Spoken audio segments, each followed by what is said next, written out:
Good afternoon. Thank you very much for joining us. This is Nationwide on the network service of the NTA. I'm Ruth, Aguele. Let's begin from Borno, where a federal government delegation led by the Senate President AHMED arrived in Maiduguri, Borno State by midday on Monday on a condolence visit over the killing of farmers at the weekend by terrorists.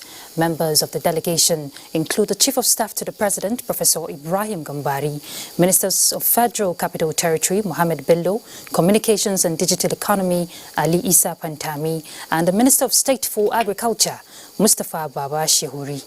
Other members are the National Security Advisor, Major General Babagana Mongono, retired, and Senior Special Assistant, Media and Publicity to the President, Malang Garba Shehu. The delegation was received on arrival at the airport by the Borno State Deputy Governor, Usman Umar Gaddafi. The delegation is in Borno on behalf of President Muhammadu Buhari and the federal government to commiserate and identify with the family of the victims, the government and the people of Borno State over the incident. President of the Senate, AHMED said President Buhari has assured that the federal government will do everything possible to end the insurgency, as it is paramount for government to protect the lives and property of citizens against any form of attack. He said the president has given a marching order to the country's armed forces to take the fight to the enclave of the insurgents, noting that it will continue to provide all resources needed by the military, as well as bilateral relations and collaboration with neighboring countries to stop and eliminate the insurgents. Well, and for more, details on the Zabarmari incident, let's now join Mohammed in Maiduguri to bring us all of that. Mohammed. Thank you, Ruth, and good afternoon. Meanwhile, the need for intensified security to protect lives and property of the citizenry has again been emphasized. Senators from the 3 senatorial districts and members, House of Representatives from Borno State, made this assertion when they paid a sympathy visit to Zabarmari village over last Saturday's massacre on 43 rice farmers by persons suspected to be Boko Haram insurgents. Yagum Subukar has more on the story. About 20 kilometers away from Maiduguri, the Borno State capital, Zabarmari village in Jere local government is a rice-producing community where farmers from within and outside the country reside to transact businesses. The massacre of over 40 innocent rice farmers and abduction of several others will forever remain black on the minds of the people. Sympathizing with residents of the area, Borno State Deputy Governor Umar Usman Kadafu assured of government's relentless effort in securing lives of its citizenry. Leader of the delegation, Senator Borno Central, Senator Kashim Shetima, described the incident as unfortunate. The situation is terrible, and all hands had to be on deck to say that we find a final solution, a final resolution to the challenges. I want to assure you that we are determined to promptly address the issues of insecurity challenging us in the north. He said the Senate will hold a meeting to deliberate and strategize on the security situation in Borno State. In Maiduguri, Yagum Subukar, NTA News. About 130 families of deceased teachers in Borno State have benefited from distribution of relief materials by the state wing of Nigeria Union of Teachers in partnership with Network for Civil Society Organizations with the support of Northeast Development Commission. Memuna Garba has the rest of the story.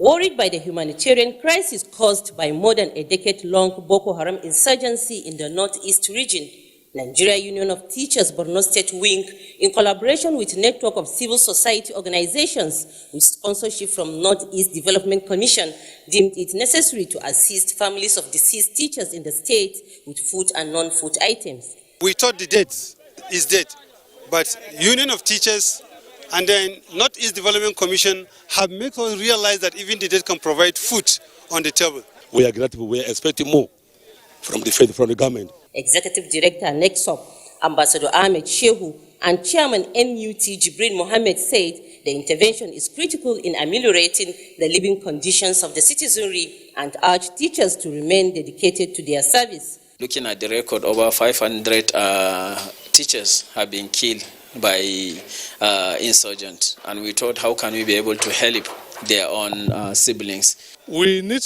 additional support, especially in the form of scholarship to the young ones. Representative of NEDC Musa Zarami said the Commission is committed to supporting victims of humanitarian crisis. According to the facilitators of the relief package distributed, the gesture will lessen the burden of providing for victims of humanitarian crisis in the region on government alone. In Maiduguri, Maimuna Garba, NTA News. You're on to Nationwide from Maiduguri. Let's now return to Ruth in Abuja for more reports. So, Ruth. Thanks, Mohammed. Minister of Humanitarian Affairs, Disaster Management and Social Development, Sadia Umar Farouk, says the ministry will consolidate on its collaboration with relevant ministries and agencies as well as international donor agencies in order to continually achieve the desired goals of improving the lives of vulnerable and poor Nigerians. Well, the minister stated this at the ministerial press briefing on the 2020 activities of the ministry. Let's get more details from Ilyasu Ali Yakubu.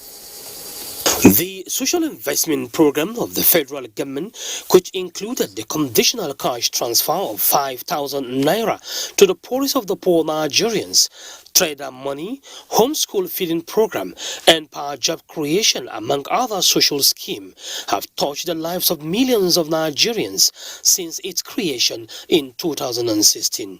So the ministry's determination to consolidate on this feat for improved development of human existence, the Minister of Humanitarian Affairs said, is sacrosanct. She said the agencies under the ministry has executed programs that have direct bearing on the lives and well-being of the citizenry with collaboration with donor agencies and other relevant stakeholders. The minister said the ministry is formulating policy documents that will enhance its operations to better the lot of Nigerians in all spheres of human endeavors. On COVID-19 palliatives and other food distribution to IDPs, the minister said all the states of the Federation have been reached to cushion the effects of the COVID-19 lockdown. We have also developed a plan for the post-COVID-19 recovery period, which are job creation, farmers' grants, and livelihood projects. Our strategy is to build resilient structures that include the Nigerian vulnerable youth and other vulnerable groups going forward. Palliatives. The ministry identifies its strategic role and impact in the everyday lives of the Nigerian. We want to assure the public that we are on ground working every day for Nigerians in the service for humanity. In our ongoing effort to ensure that she reach out particularly to the vulnerable. It's a very challenging job. It's physically exhausting and mentally tasking. But with all due respect and with all sense of modesty and decency, I think the Honourable Minister has discharged her job honourably and efficiently and effectively. While commending the ministry's management staff and heads of agencies for the unflinching support and determination which resulted in the achievement thus far, the minister enjoined them to be more critical in the journey ahead. In Abuja, Ilyasu Ali Yakubu, NTA News. Let's look at ICT. The 2021 budget of the Federal Ministry of Science and Technology has been designed to enhance the capacity of Nigerian youth to embrace science, technology and innovation for entrepreneurship. Minister of Science and Technology Dr. Ogbonnaya Onu disclosed this at the 18th meeting of the National Council on Science, Technology and Innovation holding in Abuja on the recent African Union's resolution that African nations should appropriate at least 1% of their GDP to the development of STI. Dr. Ono has a concern that Nigeria has to key into the resolution in order to make meaningful socio-economic breakthrough. He wants Nigeria to take the lead in Africa in the development of science, technology and innovation for sustainable socio-economic growth, as the present time is auspicious for innovative strides and technological developments, especially with the outbreak of COVID-19 and its attendant disruptions to global economic activities.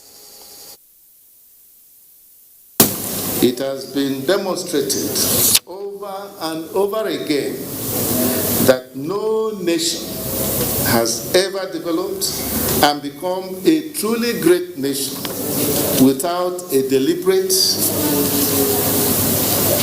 conscious, and concerted effort in applying science, technology, and innovation.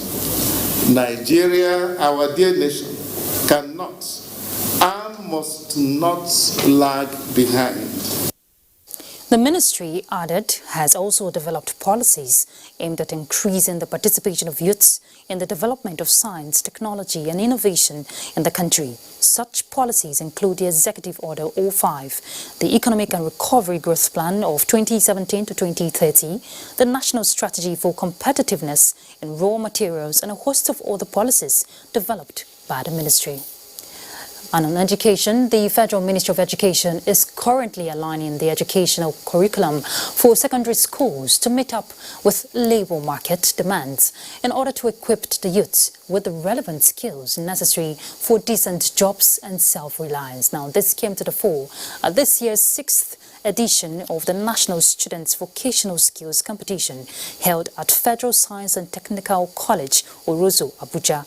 The Minister of State Education, Chukwuemeka Nwajuba, says youths and adults must be equipped with the best and latest skills provided by the technical and vocational institutions in Nigeria to address the current economic challenges, which hinges on production.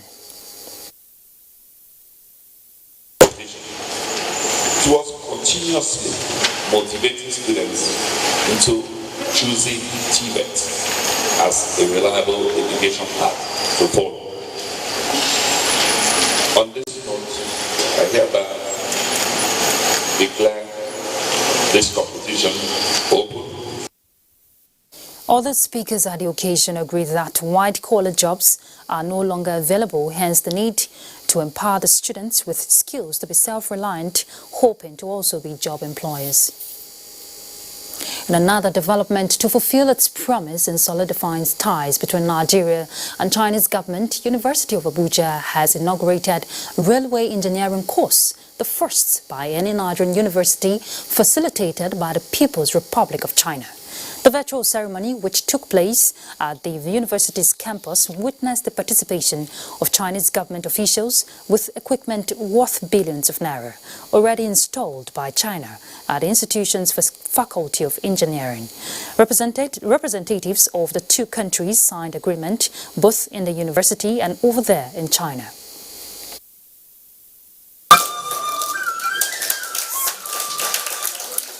We shall continue to appreciate the genuine collaboration of the government of China to Nigeria's infrastructure and educational development, which they pursue without appreciable selflessness.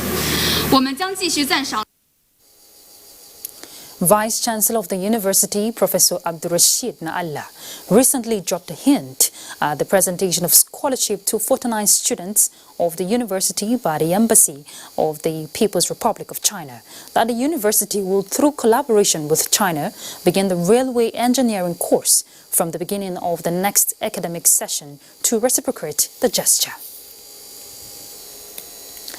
Well, to effectively drive and sustain tourism, industrialization and commerce in Cross River State, the state government has started bidding for the procurement of contractors for the construction of the Obudu International Passenger and Cargo Airport. Paul Abel has more to tell us. With the mandate to develop the aviation industry, boost tourism goals, float an airline known as Kali Air, and create an alternate source of revenue for the state, the Cross River State Ministry of Aviation is living up to its billing. To achieve this dream, the ministry has already embarked on land clearing of the airport site, concluded payment of compensation to land owners, as well as carrying out other site preparations. In line with international best practices of transparency, accountability, and due process, the government is adopting an open competitive bidding for the procurement of contractors for the construction of the airport. I therefore urge all stakeholders to cooperate fully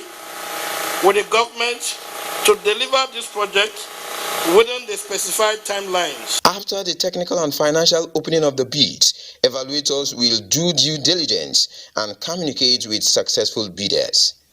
In Calabar, Paul Abel, NTA News. Let's now go on a break. We're back shortly, so you stay tuned.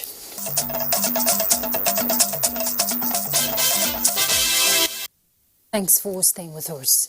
President Muhammadu Buhari will on Tuesday, December 1, roll out the much-awaited National Gas Expansion Program in Abuja. The event would herald the formal dispensing of autogas, CNG, LPG products at the 2 NNPC retail stations. The rollout is the culmination of the resolve of the President Buhari's government to deepen domestic usage of natural gas in its various forms. It is also in line with the government's plan to make gas the first choice source of cheaper and cleaner energy for Nigerians in their personal and industrial endeavors.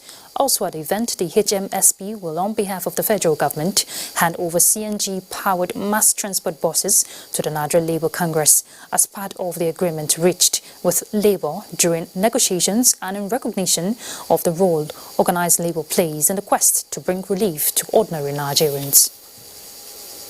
Nigeria's 2020 economic recession occasioned by the coronavirus pandemic has continued to generate reactions from economic experts. Guest on NTA's Good Morning Nigeria, however, optimistic of a quick exit from the recession within a short period as the effect of COVID-19 recedes and government interventions kick in.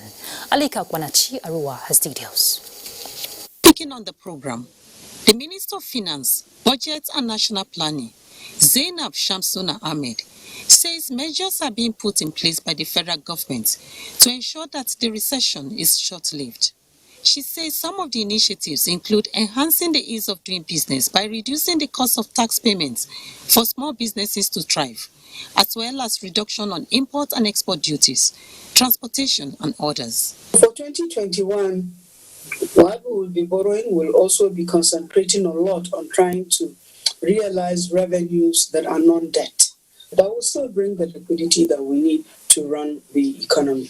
Other guests on the program emphasized the need to improve the welfare of citizens, give more support to the agricultural sector, and finalize measures towards reopening Nigerians' borders for increased economic activities. The kind of intervention which I like to see are partly what the minister said.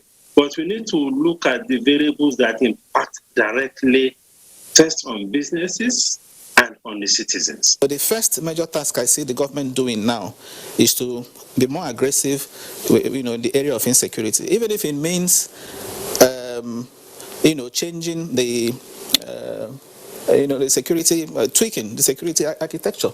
Another thing that probably also need to be done or to be implemented that will also have direct bearing on the economy and especially the economy of the local persons is the issue of the housing project that is supposed to be done under the economic sustainability plan. They encourage Nigerians to patronize locally made products in addition to promoting peace and harmony in the country.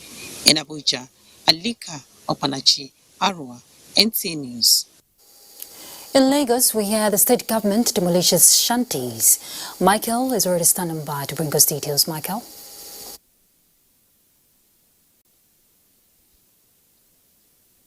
Hello, Ruth. Traders with shops have been demolished along the fringes of fiber markets, are appealing to the Lagos state government to provide them with an alternative location to ply their trade. The traders, however, say, contrary to reports by its task force, their members did not have any dangerous weapons or hard drugs found in their possession.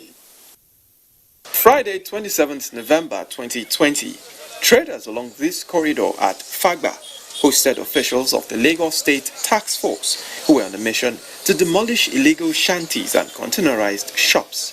The area has been largely peaceful, with traders of all ethnicity coexisting peacefully.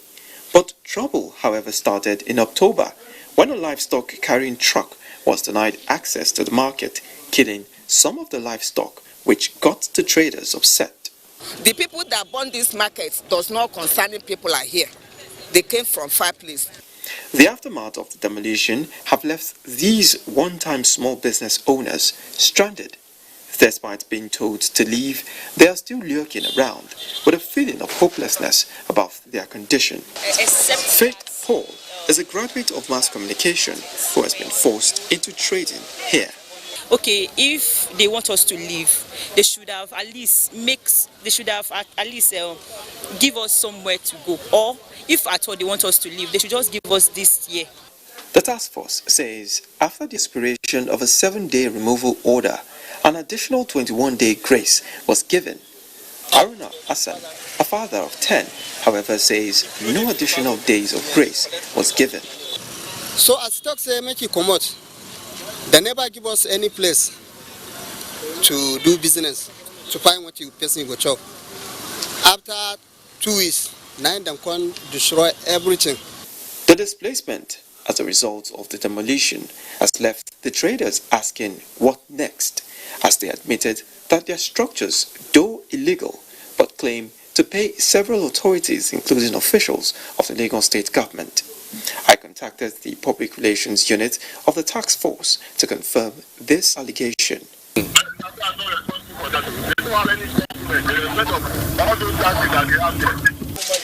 The insistence of the task force is that the activities of the traders continued to pose security threats to residents of the area. In Lagos, Dotun Ubuyemi, NTA News.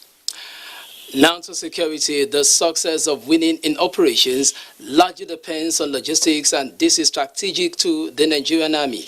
Exercise Livewire is therefore targeted at equipping participants of the Nigerian Army College of Logistics Management Course 18-2020 for achieving victory from the drawing board to the battlefield.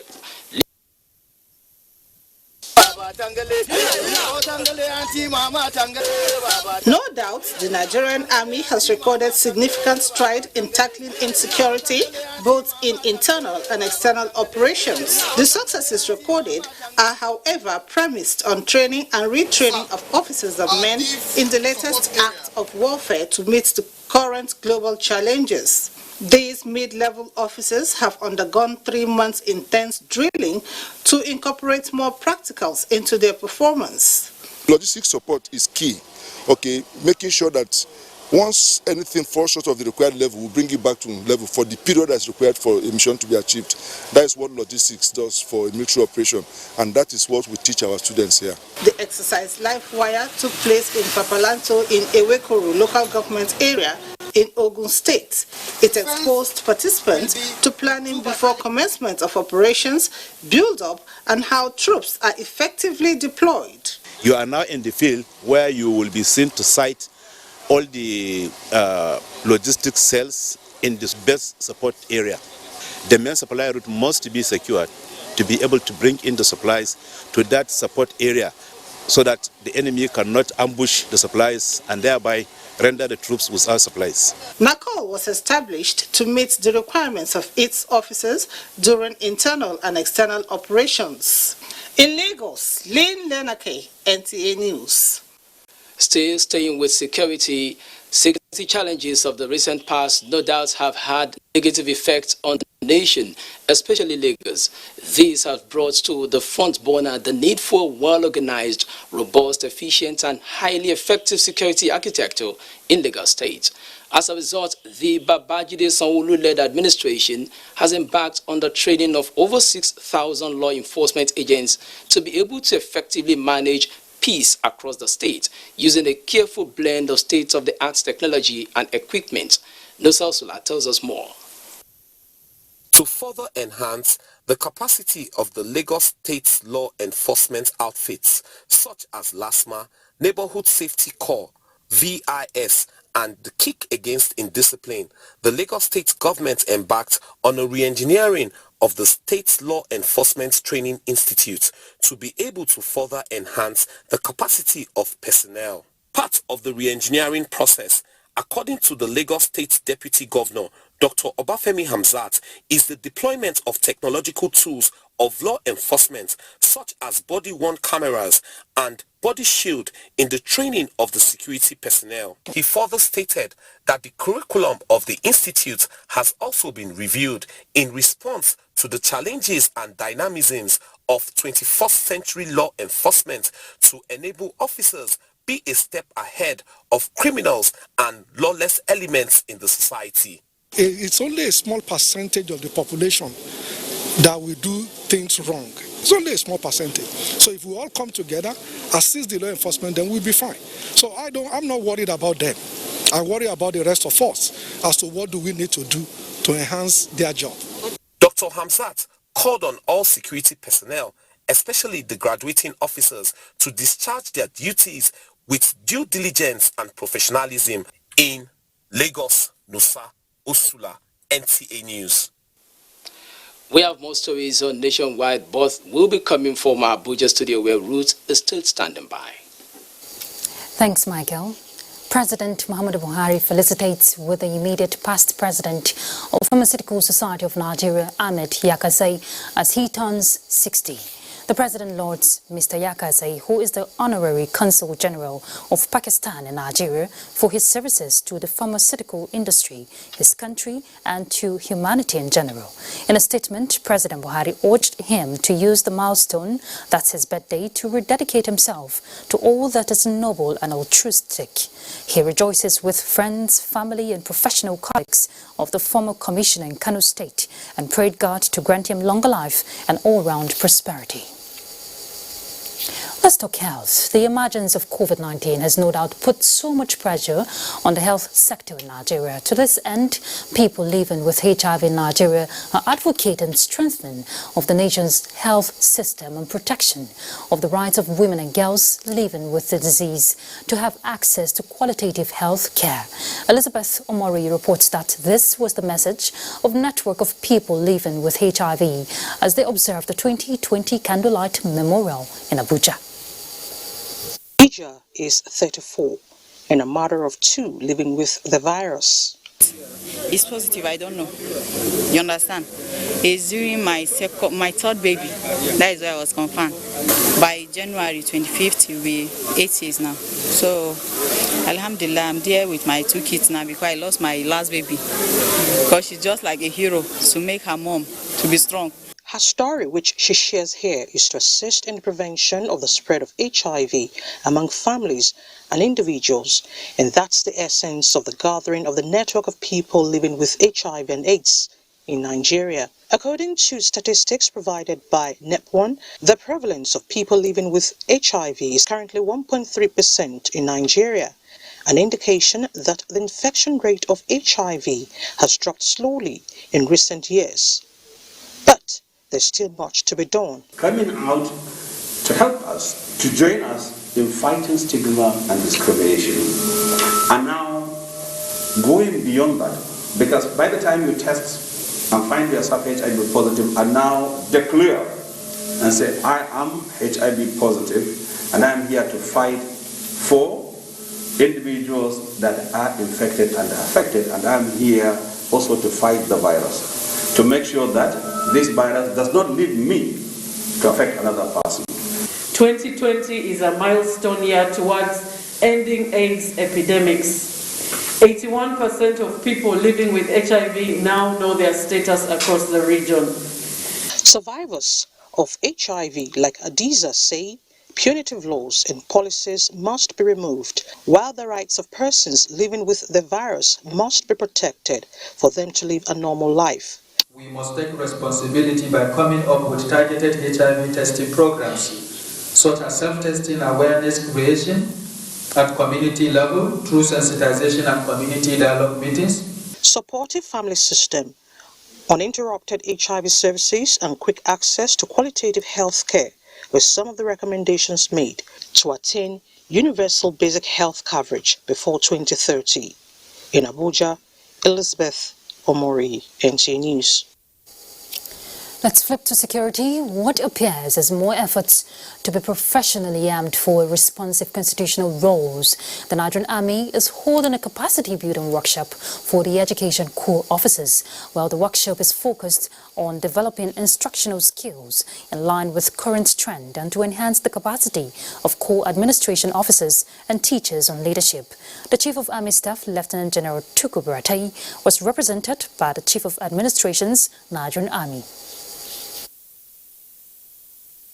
All human endeavors and activities are constantly changing and evolving, particularly education and administrative activities. The Nigerian Army Education Corps in general and the administration of Nigerian Army schools in particular must evolve with the environment, lest they become obsolete and irrelevant. Today we are starting with teachers. Please, this is for knowledge purposes. is for awareness purposes. It is to change mindset and performance. Even if you believe what you have been taught is known to you, take it as a form of revision. Because at this center, we believe that no knowledge is lost. It is the application that matters. The theme for the workshop is improving class teachers' instructional and professional skills for enhanced performance. Now, there have been commitments, no doubt, by government at all levels towards changing the mindset of the Nigerian youth for national unity, peace and development. Bulak Afsa reports on such leadership training workshop for the youth held in Bauchi. Youth constitute more than half of Nigeria's population and are the most active of the nation's population. They are energetic and can be very useful if their potentials are properly harnessed. The Lead Generation Initiative is a non-profit, non-political organization committed to creating opportunities for young people to channel their energy and creativity towards adding value to their communities and the nation at large. Chairman Board of Trustees of the initiative and member representing Iseyin, Isewaju, Kajola and Iwajowa Federal Constituency from Oyo State, Mr. Shino Abiola Pele says he has a dream for Nigerian youth where they will contribute their quota to nation building, challenge the present status quo by giving meaningful contributions. He further urged youth in the country to bring meaningful strategies, ideas and innovations to the table and take responsibility for their action, describing the recent NSAS violent protests as needless. It is very, very difficult, to come together, but I believe, by the time we all come together, we'll be able to identify our strength, turn into a structure and be able to create a network to achieve our aim. There were goodwill messages by the Executive Director, Mrs. Ayebola Abiola Pele, and representative of the Bauchi State Commissioner of Police. Youths at the training bared their minds. I have learned that leadership is organizing, and I have also learned that a leader is not born, a leader is made. This kind of trainings instill a bit of discipline and hope in the minds of young people like me. The training exposed the participants to various leadership skills. In Bauchi, Bulak Afsa, NTA News. Our next up will be Port Harcourt, and Jenny is standing by to guide us. Jenny. Very much, Ruth. Good evening and welcome. The cordial relationship existing between the Ikweres and the Tiv ethnic nationality of Benue will continue to be strengthened. Governor Nyesom Wike gave this assurance when the Tivs, accompanied by the leadership of Akpako Ikwere, visited him at Government House, Port Harcourt. Ogedin Ikwere reports. The current relationship that exists between the Ikweres and the Tiv ethnic nationality of Benue dates back to nearly 20 years. Though not of the same state, they, however, share common aspirations. We believe through these interactions, we have things on table we can do to cooperate commercially, industrially. Leader of the delegation, Nzo Utiv Caleb Yashi says the Ikweres and the Tivs have built a strong socio-economic and political relationship. He praised the peace and security enjoyed in the state, while also applauding the developmental strides under Governor Wike, especially the cassava processing plants. The Tiv people appreciate you as the first governor to respond and aid the Tiv people during the head-out crisis in Benue State, which the Tiv people were killed, including 3 parish priests. Governor Wike gave assurance that the Ikweres will continue to build upon the gains of the partnership and commended their peaceful disposition in the state. We are talking of marginalization not only to the people of River State and the Ikwe ethnic nationality, also to the Tivs. And that is why our position is very clear. The time has come that this country has to be restructured. The point of the visit was the presentation of her portrait and plaque. In Port Harcourt, NTA News. Cross River State government has been commended for providing clean environment, friendly and upgraded health facilities to achieve universal health coverage in the state. The Minister of State Health, Dr. Olorinimbe Mamora, gave the commendation while inaugurating the renovated and upgraded facilities at the General Hospital, Calabar. Paul Abel reports.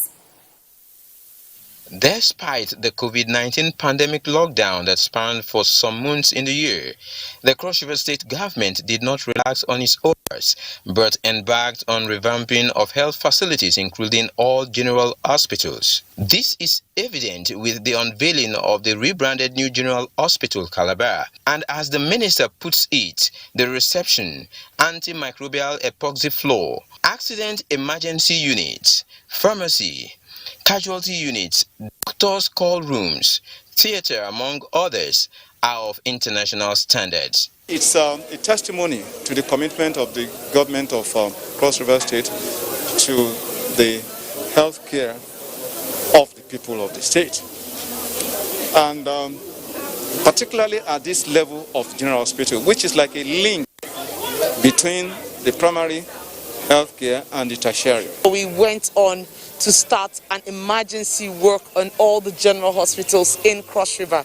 This is one of them that went through a complete overhauling process, and we're very happy and proud of what it has become today. The minister further appreciates health workers who have sacrificed to keep the health sector functional and called on the state government to sustain the synergy with federal government in order to fix health challenges in the country.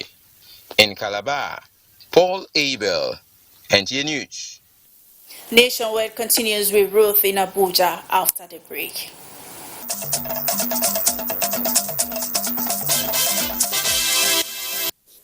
We're glad you're there. Many nations of the world, including Nigeria, are experiencing different forms of social challenges that hinge on slowing development. Well, some people, however, believe that the process of achieving positive changes in the society could be better using the platforms of virtual arts and books. Olabode Arewa reports that to drive home this message, an art exhibition and a book on social control have been unveiled in Abuja. The Nigerian society, with its diverse composition of different ethnic groups and languages, has had strong ties to arts and culture, with creative works of art continuing to influence social life of Nigerians. Mr. Jonas Ewum Chimaonu, an accomplished visual artist, poet, and author, has been spearheading the use of visual arts to promote positive change in the society. The author unveiled his new scholarly work where he examined how the creative works of art does shape the society. Art has dominance in the society and went straight to the cultural aspect. Then, being an art historian, I made a study of traditional art history. I discovered that art has influence in every stage of our society. He also exhibited some artworks from his gallery collection.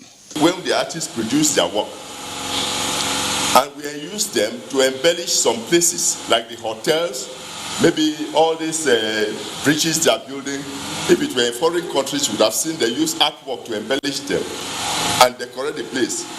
Then revenue will be coming from there that will accrue to the artists themselves and the government. And artworks generally instill different types of emotions in people, whether the aesthetics, the concept, the message is trying to pass, or just the deep thoughts connected with the artwork. So art has what we call soft power, and with soft power, you can tend to change perceptions. Before his foray into the world of painting, Mr. Jonas Ewum had a career in the audit section of the Nigeria Customs Service. In Abuja, Olabode Arewa, NTA News. All right, let's go to Kaduna, and Salamatu is there to guide us. Salamatu. Thank you, and a warm welcome to Kaduna. Kaduna State government has ordered accelerated investigation and diligent prosecution of all persons responsible for the last weekend's killing in Jama'a local government area. This is with a view to bring in to justice perpetrators of the crime and put to an end the incessant killings in the area. A statement by the State Commissioner for Internal Security and Home Affairs, Samuel Aruwan, says Governor Nasir Ahmed El-Rufai has also directed the State Emergency Management Agency to provide relief materials to victims of the attack. The state government appeals to security agencies, traditional rulers, and community leaders to sustain their synergy and support towards consolidating on the peace-building efforts being supported by the State Peace Commission. In the meantime, special forces of the Nigerian Air Force and personnel of Operation Safe Haven have arrested some suspects in connection with the incident as they make frantic efforts to stabilize the situation and restore normalcy to the affected areas. Governor Muhammadu Badaru Abubakar of Jigawa State has described the federal government's intervention through the bailout and transparency in the management of the nation's wealth as instrumental to the achievements recorded by the state government in various sectors. The governor stated this at a ceremony organized by a group youth coalition for development in honor of 5 indigenous consultants who completed their medical programs abroad. Bashir Ibrahim Nababa has the details. It was a dual occasion celebrating 5 young Jigawa accomplished consultants and to also since their 60 students sponsored by state government to study various medical courses in the People's Republic of China. Members of the Coalition for Youth Development, majority of whom are professionals in various fields of endeavor, and other guests were at hand to sensitize the sponsored students on what is expected of them by being good ambassadors of not only Jigawa State, but Nigeria as a whole. Sponsorship is one of the most important challenges that we face while studying, especially in medical courses that are very expensive. So the initiative of the governor sponsoring students, especially in this number, large number, about 60 of them, it is going to go a long way to actually supplement for the individuals that are studying. For Governor Muhammadu Badar Abubakar, the sponsorship of additional 60 students to study medicine will bridge the gap in the state health facilities, commending President Muhammadu Buhari for being supportive to the state. These students are being examined and being taken on merit, and I congratulate you for passing the exam and the interviews.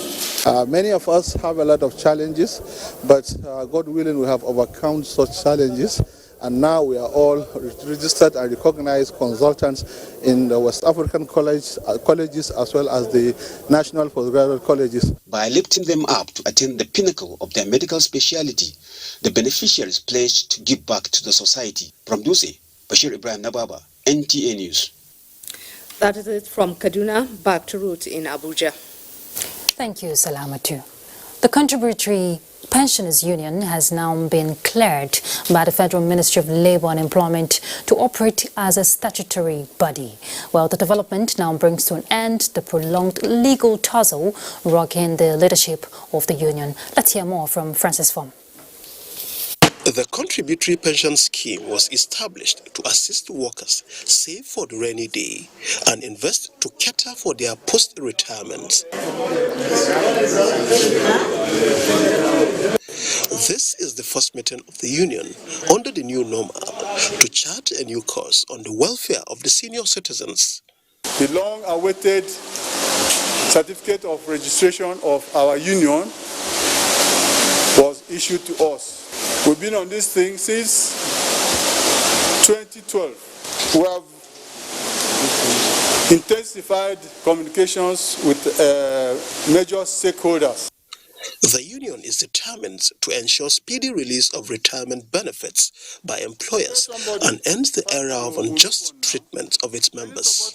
Somebody retired 2 years and not been paid, we cannot be sitting down. So what we do now through this agitation, what they call advocacy, meeting the agencies that concern. The first priority of SIPON is welfare of the retirees. Second, welfare of the retirees. Third, welfare of the retirees. We want to have a national hospital for contributing pensioners. And our decision says we are Contributory Pensioners Union of Nigeria. And the union is taking care of the interest of every public servant today. A constitution to guide and regulate the conduct of the union was unveiled at the meeting. In Abuja, Francis from NTA News. The 24th Annual Quranic Memorization and Recitation Competition, organized by Jama'atu Izalatu Bidda wa Iqamatus Sunnah, is holding in Gombe State Capital. Jibril Musa Tarba has more.